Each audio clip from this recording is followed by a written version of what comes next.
الشيطان الرجيم بسم الله الرحمن الرحيم يا أيها الذين آمنوا أطيعوا الله وأطيعوا الرسول ولا تبطلوا أعمالكم۔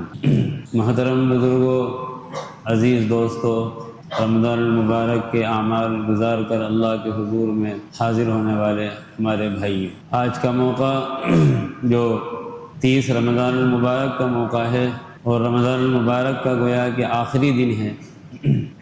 کسی بھی چیز کا جب اختتام ہوتا ہے، کوئی چیز ختم ہوتی ہے، تو قاعدہ یہ ہے کہ اس کے ختم ہونے پر یہ غور کیا جاتا ہے کہ یہ ختم یا مکمل صحیح انداز سے ہو رہی ہے کہ نہیں ہو رہی۔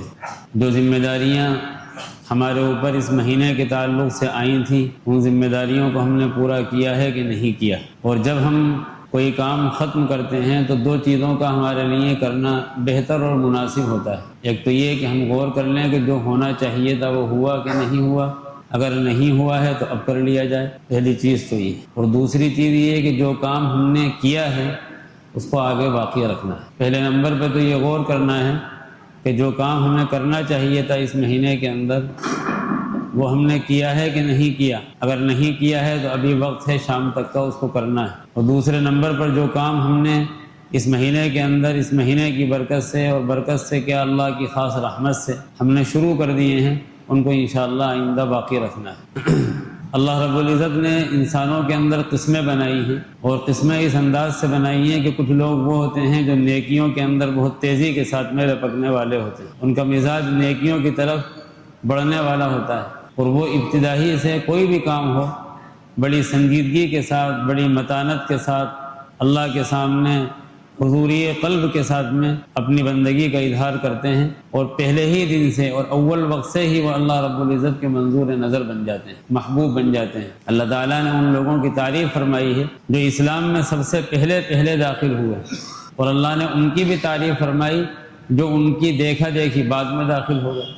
والسابقون الاولون من المہاجرین والانصار والذین اتبعوهم بإحسان رضی اللہ عنہم ورضوا عنہ۔ مہاجرین اور انصار میں سے سب سے پہلے جو لوگ اسلام لائے وہ بھی، اور ان کی دیکھا دیکھی جو لوگ بعد میں اسلام لے آئے وہ بھی، یہ تمام وہ لوگ ہیں، وہ مبارک لوگ ہیں رضی اللہ عنہم ورضوا عنہ، جن سے اللہ راضی ہو گیا اور اللہ نے ان کو اپنے آپ سے راضی کر دیا۔ اللہ تعالیٰ نے ان کے لیے جنتیں تیار فرما رکھی ہیں، اور ایسی جنتیں تیار فرما رکھی ہیں جو جنتیں ایسی ہیں کہ جن کے سامنے سے چشمے بہہ رہے ہوں گے، نہریں جاری ہوں گی، اور اللہ تعالیٰ فرماتا ہے کہ یہ کامیابی ایسی ہے کہ اس کے مقابلے کی کوئی کامیابی نہ دنیا کے اندر ہے نہ آخرت کے اندر۔ اگر یہ کامیابی کسی کو حاصل ہو گئی کہ وہ جنت پانے کے اندر کامیاب ہو گیا، تو در حقیقت پھر اس سے زیادہ خوش نصیب انسان کوئی ہے نہیں۔ اسی آیت کی روشنی کے اندر اگر ہم دیکھیں تو ہم میں سے بعض ہمارے دوست اور ہمارے بزرگ بھائی وہ ہوں گے کہ اول رمضان ہی سے ان کو اس بات کی توفیق ملی کہ وہ اپنے کام کے اندر لگ گئے،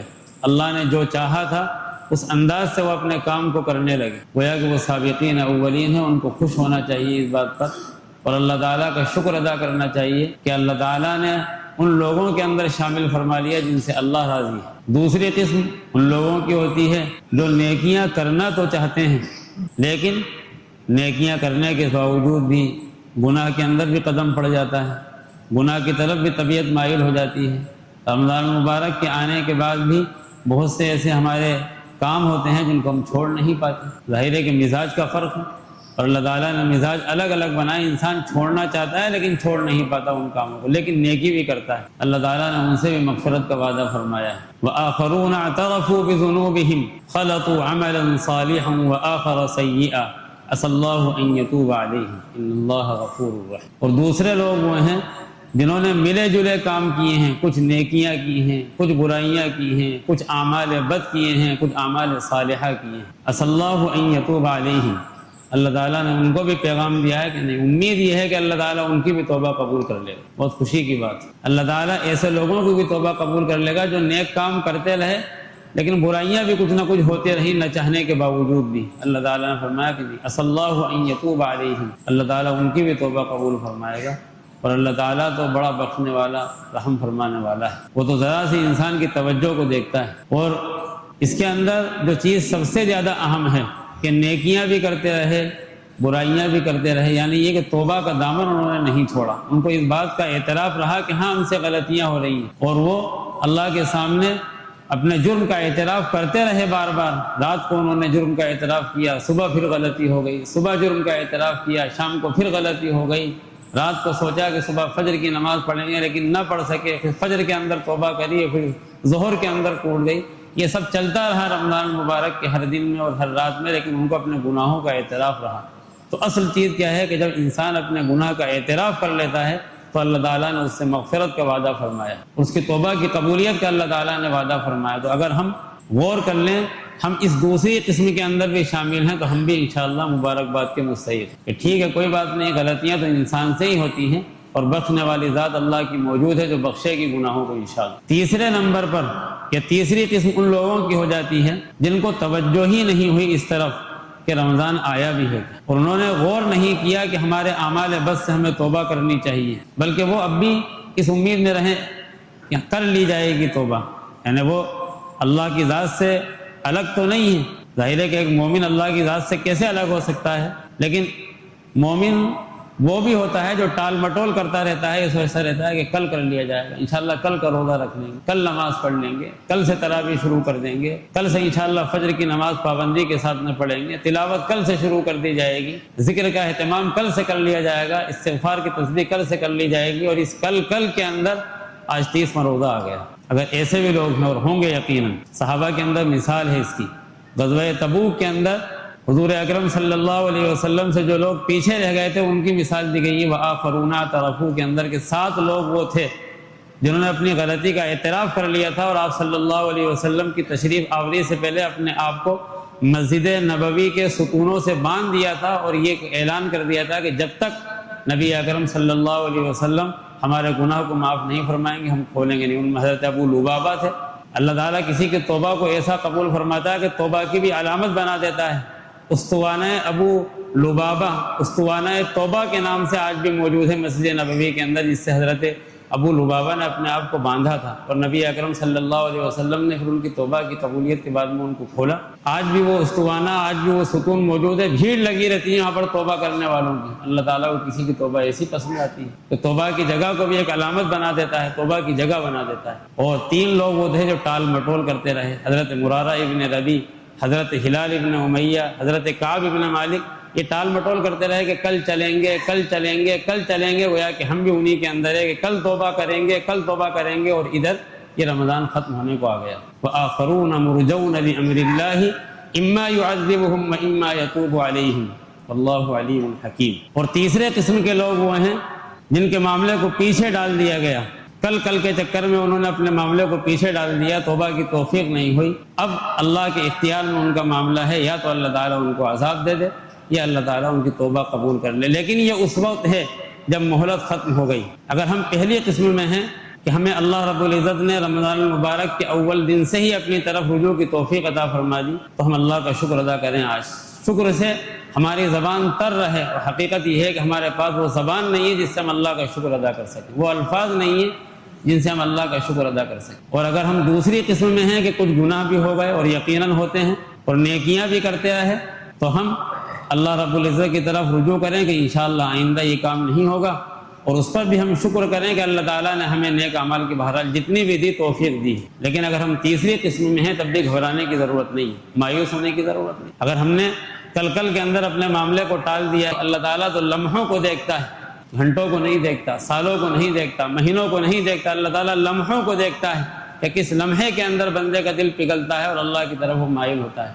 تو اب بھی ہم اللہ کا دامن جانے نہ دیں ہاتھ سے، اور ہم لگ جائیں اللہ رب العزت کے چوکھٹ پر پڑ جائیں کہ نہیں اللہ سے معاف کروا کے رہیں گے، جو غلطی ہو گئی اب تو اللہ سے ہم معاف کروا کے رہیں گے۔ اللہ تعالیٰ انشاءاللہ تیسری قسم کے لوگوں کو بھی جنہوں نے کچھ نہیں کیا ہے، اللہ تعالیٰ ان کو بھی معاف کرنے پر قادر ہے، اور اللہ تعالیٰ نے اس کا اعلان فرمایا، قل یا عبادی الذین اسرفوا علی انفسہم لا تقنطوا من رحمت اللہ ان اللہ یغفر الذنوب جمیعا انہ هو الغفور الرحیم۔ آپ میرے ان بندوں سے کہہ دیجئے جو غلطیوں پر غلطیاں کرتے چلے گئے ہیں، جن کو اپنے نامہ اعمال کے اندر کوئی نیک عمل نظر نہیں آتا، آپ کہہ دیجئے کہ لا تقنطوا من رحمت اللہ، اللہ کی رحمت سے مایوس نہ ہو، ان اللہ یغفر الذنوب جمیعا، اللہ تمام گناہوں کو معاف فرما دے گا انشاءاللہ۔ بس یہ ہے کہ معاف کروانے والا دل ہونا چاہیے، معاف کروانے والا ارادہ ہونا چاہیے، اور معاف کروانے والی زبان ہونی چاہیے ہمارے پاس۔ ہم لگ جائیں اللہ کے سامنے، انشاءاللہ اللہ تعالیٰ بخشش فرمائے گا۔ اور میں یہ بات پہلے بھی عرض کر چکا ہوں کہ رمضان تو آتا ہی گناہ گاروں کے لیے، رمضان تو آتا ہی ان کے لیے ہے جو گناہ گار ہیں، ان کو بخشنے کے لیے آتا ہے۔ اللہ تعالیٰ اپنی رحمت میں ان لوگوں کو ڈھانپنے کے لیے آتا ہے جو گناہ کر چکے ہیں۔ تو یہ کام تو ہمیں آج کرنا ہے۔ میں نے عرض کیا تھا کہ دو چیزوں پر غور کرنا ہے آج کے دن۔ ایک تو یہ کہ کیا کرنا چاہیے تھا وہ ہوا کہ نہیں ہوا، نہیں ہوا تو وقت باقی ہے، کر لیا جائے۔ دوسری چیز یہ ہے کہ ان 30 دنوں کے اندر کرنے والوں نے بہت کچھ کیا ہے۔ ان 30 دنوں کے اندر برائیاں چھوڑنے والوں نے اپنی برائیاں چھوڑی ہیں، اور ان 30 دنوں کے اندر عادتیں بنانے والوں نے اپنی عادتیں بنائی ہیں۔ اللہ رب العزت قرآن کریم کے اندر ارشاد فرماتا ہے نصیحت کے طور پر کہ اے ایمان والو، اللہ کی اطاعت کرو اور اللہ کے رسول کی اطاعت کرو، اور اپنے اعمال کو ضائع نہ کرو۔ یا ایھا الذین آمنوا اطیعوا اللہ واطیعوا الرسول ولا تبطلوا اعمالکم۔ جن کاموں کو شروع کر دیا ہے ان کو ضائع نہ کرو۔ اگر ہماری تلاوت کی عادت بن گئی ہے، تلاوت کا مزاج بن گیا ہے، تو اس تلاوت کے مزاج کو اب باقی رکھنا ہے عید کے بعد انشاءاللہ۔ اگر ہم جماعت کے اندر کسی طرح کی کوتاہی کرتے تھے اور جماعت ہم پابندی کے ساتھ میں اب شروع کر چکے ہیں، تو اس جماعت کے اہتمام کو باقی رکھنا ہے۔ اگر ہم خدا نہ خواستہ کسی گناہ کے اندر مبتلا تھے اور اس گناہ کو ہم چھوڑنے کا ارادہ کر چکے ہیں، الحمدللہ ترک کر چکے ہیں، تو اس گناہ سے باز رہنے کی اللہ سے توفیق مزید مانگنی ہے، اور ہمیں اس گناہ سے اب بچتے رہنا ہے۔ بہرحال جو بھی کام ہم نے ان رمضانوں کے اندر کیے ہیں، ان کاموں میں سے اپنی ہمت کے مطابق کاموں کو باقی رکھنا ہے۔ کہ ظاہر ہے ہر وہ کام جو انسان رمضان کے اندر کرتا ہے وہ رمضان کے بعد نہیں کر سکتا، لیکن اللہ رب العزت کو کیا پسند ہے؟ احب الاعمال الی اللہ ادومها وان قل۔ اللہ کے نزدیک محبوب ترین عمل وہ ہوتا ہے جو پابندی کے ساتھ میں کیا جائے، چاہے تھوڑا ہو۔ ہم رمضان کے ہر دن کے اندر اس کی عادت بنا چکے تھے کہ 5 پارے تلاوت کرتے تھے مثال کے طور پر۔ ظاہر ہے کہ اب پورے سال 5 پارے کوئی تلاوت کر نہیں سکتا۔ عید کے دن سے ہی اس کا نظام بنایا جائے کہ ہم روزانہ کتنی تلاوت کر سکتے ہیں۔ اگر ہم آدھا پارہ کر سکتے ہیں تو آدھے پارے کی تلاوت عید کے دن سے شروع کر جائے، اور پورے سال پھر ہم اس کا اہتمام کریں۔ اگر ہم 5 تسبیح استغفار کی پڑھتے تھے تو ظاہر ہے کہ 5 تسبیح استغفار کیا پورے سال پڑھنا مشکل کام ہے۔ عید کے دن سے ہم اپنے معمولات کو پیش نظر رکھ کے، دنیا کے کاموں کو سامنے رکھ کر نظام بنائیں کہ ہم اب رمضان سے ہٹ کر کتنا استغفار کر سکتے ہیں۔ 10 مرتبہ کر سکتے ہیں، روز 10 مرتبہ کرنے کی پابندی اختیار کریں۔ بہرحال جو کام ہم نے کیا ہے اس رمضان کے اندر، اس کام کو باقی رکھنا ہے، لیکن باقی رکھنا ہے اپنی حیثیت کے مطابق۔ اتنا ہم نہیں کر سکتے، اس غلط فہمی میں نہ پڑیے کہ جتنا ہم رمضان کے اندر کرتے تھے اتنا ہی رمضان کے بعد بھی کریں گے، تھک ہار جاتا ہے انسان۔ ہمیں اپنی حیثیت کے مطابق کام کرنا ہے۔ اللہ کے رسول صلی اللہ علیہ وسلم نے ارشاد فرمایا کہ سددوا وقاربوا، کہ میانہ روی اختیار کرو، اعتدال پیدا کرو، اپنی مزاج اور اپنی حیثیت کے مطابق کاموں کو اختیار کرو، انشاءاللہ منزل کو پہنچ جاؤ گے تم، اپنی منزل مقصود کو پا لو گے تم۔ القصد تبلغوا، آپ صلی اللہ علیہ وسلم نے ارشاد فرمایا کہ میانہ روی اختیار کرو، اعتدال پیدا کرو، منزل کو انشاءاللہ پہنچ جاؤ۔ تو ہمیں جن کاموں کو ہم کرتے تھے ان کو باقی رکھنے کی انشاءاللہ فکر کرنی ہے، اور فکر کرنے سے پہلے آج شام تک اللہ سے مزید توفیق مانگنی ہے۔ اگر ہم نے ان کاموں کو باقی رکھنے کی فکر نہیں کی جو کام ہم نے رمضان کے اندر کیے ہیں، تو پھر ہم فیل ہیں رمضان کے گزارنے کے اندر۔ وجہ کیا ہے کہ رمضان صرف رمضان کے لیے نہیں آتا، رمضان تو ایک ریہرسل اور مشق ہے پورے سال کی۔ رمضان تو ایک مشق ہے پورے سال کی کہ آپ کو پورا سال کیسے گزارنا ہے۔ ان 30 دنوں کے اندر محنت کروائی جاتی ہے، خواہشات نفسانی سے اپنے آپ کو باز رکھا جاتا ہے، باز رکھوایا جاتا ہے، ذکر و اذکار کا پابند کیا جاتا ہے، اللہ کی طرف سے ایسا ماحول بنایا جاتا ہے کہ شیاطین کو قید کر دیا جاتا ہے تاکہ بندوں کو مشق کرنے کے اندر آسانی ہو جائے۔ جیسے بچہ جب چلنے لگتا ہے تو اس کو ایک گاڑی دی جاتی ہے کہ چلنا سیکھ لے وہ، اور جب چلنا سیکھ لیتا ہے وہ تو گاڑی ہٹا دی جاتی ہے۔ یہ چلنا سیکھنا سکھایا جا رہا ہے۔ زندگی چلنی کیسی چاہیے، اللہ کو راضی کس طرح کرنا چاہیے، شریعت پر چلا کس طرح جاتا ہے، اللہ کو راضی کس طرح کیا جاتا ہے، اللہ نے اس کا ماحول بنایا ہے رمضان کے اندر، اور اس ماحول کو باقی رکھنے کی ذمہ داری اب ہماری۔ اگر ہم نے اس ماحول کو باقی نہ رکھا تو پھر گویا کہ ہم ناکام۔ اللہ رب العزت نے قرآن کریم کے اندر ایک مثال دی ہے اور وہ مثال پہلے بھی کئی مرتبہ تقریروں کے اندر آ چکی ہے۔ مکے کے اندر ایک عورت تھی جو دیوانی قسم کی تھی، اور اس دیوانی کا کام یہ تھا کہ وہ سوت کاٹتی تھی، یعنی ڈورا بناتی تھی، چرخہ کاٹتی تھی، صبح سے لے کر شام تک چرخہ کاٹتی، پونیاں بناتی، اور جب شام ہوتی تو ساری پونیوں کو ادھیڑ کر الگ الگ تار کر دیتی۔ ظاہر ہے کہ ایک مثال ہے، اللہ تعالیٰ تو مثالیں دینے میں شرماتا نہیں ہے، اس کی وضاحت قرآن کریم کے اندر کی، کسی کی مثال دے سکتا ہے۔ مچھر کی مثال اللہ تعالیٰ نے بیان فرمائی، تو اس دیوانی عورت کی مثال دے کر اللہ رب العزت نے اپنے بندوں کو سمجھایا کہ وَلَا تَكُونُوا كَالَّتِي نَقَضَتْ غَزْلَهَا مِن بَعْدِ قُوَّةٍ أَنْكَاثًا، کہ دیکھو اس عورت کی طرح نہ ہو جانا جو عورت بڑی محنت سے سوت کاٹنے کے بعد میں اپنے سوت کو تار کر دیتی ہے۔ ایسا نہ ہو کہ ہم نے اتنی محنت سے یہ کام کیے، رمضان کے اندر نماز کا مزاج بنایا، ذکر کا مزاج بنایا، برائیوں سے بچنے کا مزاج بنایا، شیطان اور شیطانی اعمال سے دور رہنے کا مزاج بنایا، اور ایسا نہ ہو کہ چاند دکھتے ہی ہم اور ہمارا موبائل عشاء کی نماز کا بھی ہوش نہ رہے۔ ایسا نہیں ہونا چاہیے۔ اگر ہم نے ایسا کیا تو گویا کہ ہم بھی اس دیوانی عورت کے مشابہ ہیں، اور اس کے اندر بتایا یہ گیا ہے کہ اصل دیوانے وہ ہوتے ہیں جو شریعت کو بھول جاتے ہیں۔ اصل دیوانے وہ نہیں ہے دنیا کے کاموں کو خراب کر دیں۔ اللہ کی نگاہ کے اندر دیوانے وہ ہیں، اللہ کی نگاہ کے اندر پاگل وہ ہیں جو شریعت کو بھول جائیں، شریعت کے اعمال کو بھول جائیں، شریعت کو ترک کر دیں۔ اللہ تعالیٰ ایسے لوگوں کو پسند نہیں فرماتا۔ اللہ رب العزت نے یہ مثالیں بیان فرمائی ہیں تاکہ انسان اپنے کاموں کو باقی رکھنے کی فکر کرے۔ عام دنوں کے اندر بھی آپ صلی اللہ علیہ وسلم اس کی تاکید اپنے صحابہ کو فرمایا کرتے، رمضان نہیں، عام دنوں کے اندر بھی تاکید فرمایا کرتے تھے کہ بھئی دیکھو جو کام شروع کر دیا ہے اس کو باقی رکھنے کی فکر کرنی ہے۔ حضرت عبداللہ ابن عمرو ابن عاص رضی اللہ تعالی عنہما بڑے جلیل القدر صحابی ہیں، بڑی تعداد کے اندر آپ سے روایتیں منقول ہیں، صحابہ کے اندر بڑا مقام رکھتے ہیں آپ۔ ایک دن آپ صلی اللہ علیہ وسلم نے نصیحت فرمائی۔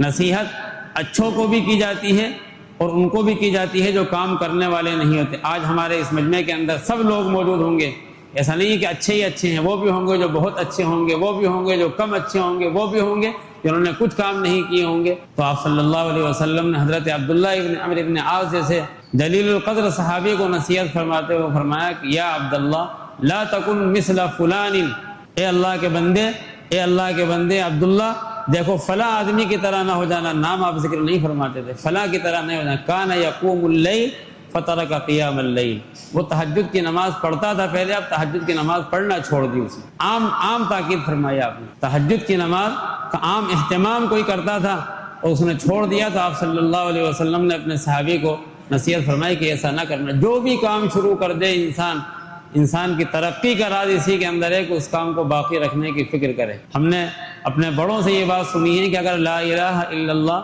یا کوئی بھی تسبیح یا کوئی بھی ذکر انسان کرنے کا پابند ہے، اور پھر بعض موقع ایسے آتے ہیں کہ آدمی کر نہیں پاتا، چاہتے ہوئے بھی کر نہیں پاتا، تو حضرت مولانا رابع صاحب رحمۃ اللہ علیہ کو میں نے فرماتے ہوئے سنا، اپنے گویا کہ ایک مرید کو نصیحت کرتے ہوئے کہ دیکھو ناغہ نہ کرنا، چاہے تمہیں کھڑے 3 مرتبہ لا الہ الا اللہ لا الہ الا اللہ لا الہ الا اللہ کہنا، اس سے توفیق باقی رہتی ہے۔ آدمی 10 مرتبہ کرتا تھا، کوئی موقع ایسا آ گیا کہ 10 مرتبہ نہیں پڑھ سکتا، 3 مرتبہ کہہ لے اس کو۔ آدھا پارہ تلاوت ہم کرتے تھے لیکن نہیں کر پا رہے، ایسی الجھنوں کے اندر پھنس گئے، ایک آیت تلاوت کر لے آدمی، کھڑے کر لے، نماز کے اندر کر لے، لیکن معمول باقی رکھے۔ آپ صلی اللہ علیہ وسلم کے یہاں معمول کو باقی رکھنے کی بڑی اہمیت تھی، اس کی برکتیں کیا ہوں گی وہ اللہ کے رسول صلی اللہ علیہ وسلم جانتے ہیں۔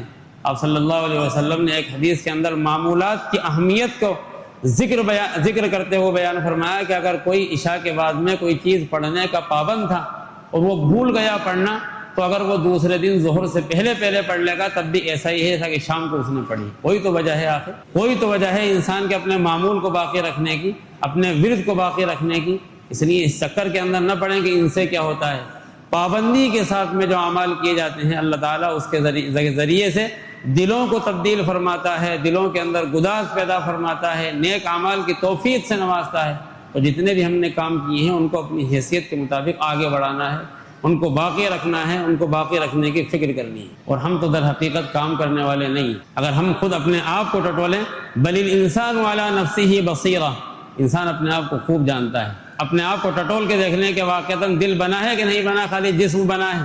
نمازیوں جیسی شکلیں اختیار کر لی ہیں، روزے جیسی صورتیں بنا لی ہیں، روزے داروں جیسی صورتیں بنا لی ہیں، یا واقعتاً روزے دار بن گئے ہیں، ذاکر بن گئے ہیں، یا ذاکروں جیسی صورتیں اختیار کر لی ہیں، تو در حقیقت صورتیں بنائی ہیں. ہم تو بہروپیے ہیں ابھی اللہ کی نگاہ کے اندر، لیکن ہمارا بہروپیہ پن بھی اللہ کو پسند آ جائے گا اگر ہم اس بہروپیہ پن کو باقی رکھنے کی فکر کریں گے. میں ایک مثال بیان کرتا ہوں اور اسی پر اپنی تقریر کو ختم کروں گا. ایک بادشاہ کا واقعہ ہے، غالباً شاہجہاں کا واقعہ ہے. شاہجہاں کے دربار کے اندر لوگ اپنے کرتب دکھانے آیا کرتے تھے. کرتب دکھانے والے آتے، کرتب دکھاتے اور بادشاہ ان کرتبوں کو فیل کر دیتا. یعنی بہروپیے کا جو اصل بہروپیہ پن یہ ہوتا ہے کہ سامنے والا سمجھ نہ پائے کہ یہ کون ہے.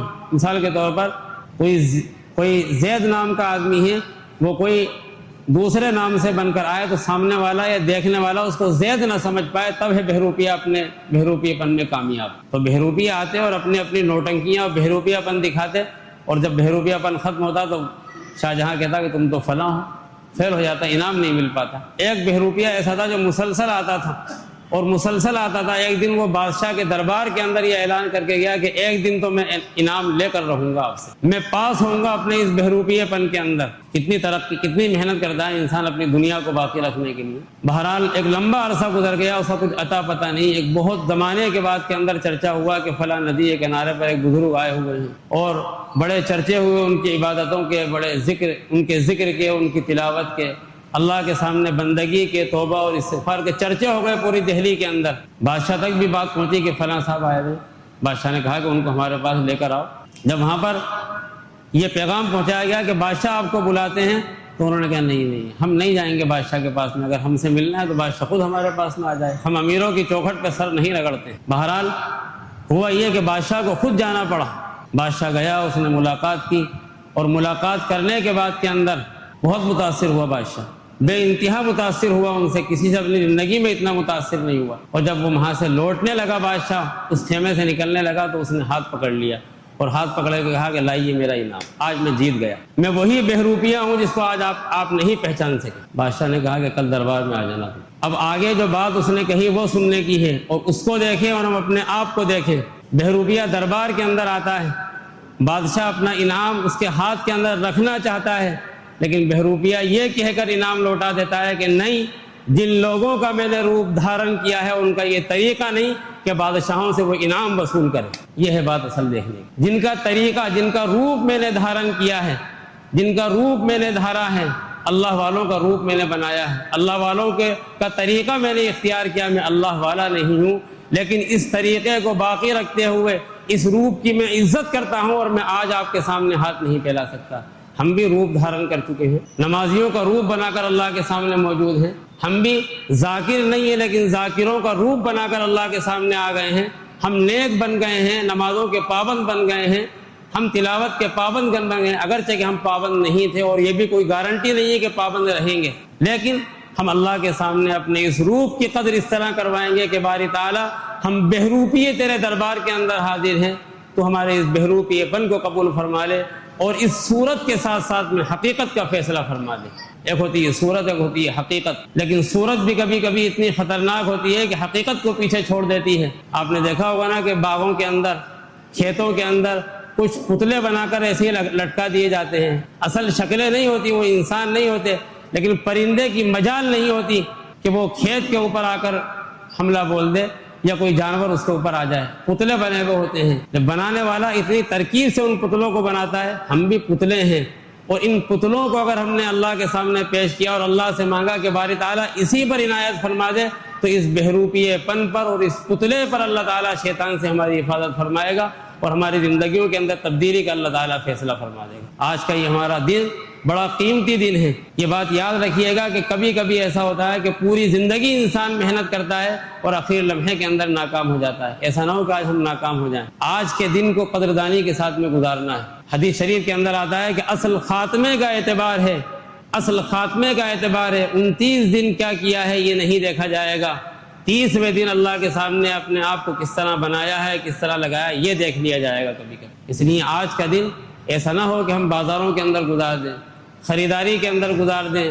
خریداری بعد میں ہوتی رہے گی، شام میں کر لیں گے یا انشاءاللہ کر لی ہوگی. آج تو ہمیں ابھی نماز کے بعد سے ہی اللہ کی چوکھٹ کے اوپر پڑ جانا ہے، اللہ سے اپنے گناہوں کی معافی مانگنی ہے. اگر ہم نے کچھ کیا ہے تو شکر ادا کرنا ہے اور اللہ کے سامنے ایسا پڑ جانا ہے کہ اللہ تعالیٰ کو شرم آ جائے. حدیث شریف میں آتا ہے کہ اللہ تعالیٰ کا جب دروازہ کوئی کھٹکھٹاتا ہے اور مانگتا ہے تو اللہ تعالیٰ کو شرم آتی ہے کہ یہ خالی ہاتھ یہاں سے لوٹے۔ اس طرح ہم اللہ کے سامنے آج لگ جائیں کہ چاہے ہم نے کچھ کیا ہو نہ کیا ہو، لیکن اللہ تعالیٰ یہ فیصلہ فرما دے کہ نہیں، یہ بندہ بخش دیا گیا، اور اللہ تعالیٰ نے اگر فیصلہ فرما لیا تو اس کے فیصلے کو کوئی ٹالنے والا نہیں ہے۔ لہذا آج کا یہ دن بڑا مبارک دن ہے، ہمیں اہتمام کے ساتھ میں گزارنا ہے، اور جن چیزوں کی طرف میں نے توجہ دلائی ہے ان کو اپنی زندگی کے اندر لانے کی فکر کرنی ہے۔ اگر ہم واقعتاً بہت اچھے ہیں، شروع سے ہم نے اعمال کیے ہیں، میں اپنی تقریر کا خلاصہ بتا رہا ہوں دوبارہ، اگر ہم نے ابتدائے رمضان سے ہی اچھے کام کیے ہیں اور ہم نے گناہ سے بچنے کی پوری کوشش کی، اللہ کا شکر ادا کریں، خوب شکر ادا کریں۔ اور اگر ہم نے کچھ گناہ کیے ہیں اور نیکیاں بھی کی ہیں، تب بھی ہم اللہ سے شکر ادا کریں کہ باری تعالیٰ جو نیکیاں ہیں ان پر تیرا شکر ہے، اور جو گناہ ہو چکے ہیں ان پر استغفار میں لگ جائیں۔ اور اگر ہم ایسے ہیں کہ ہم نے کچھ کیا ہی نہیں ہے تو ابھی بھی بہت وقت باقی ہے۔ اور دوسرے نمبر پر یہ کہ جو کام ہم نے کیے ہیں، چاہے وہ حقیقتاً نہ کیے، صورتاً کیے ہیں، ہم نے خالی روپ دھارن کیا ہے ان کاموں کا، تو ان کاموں کو باقی رکھنے کی فکر کرنی ہے۔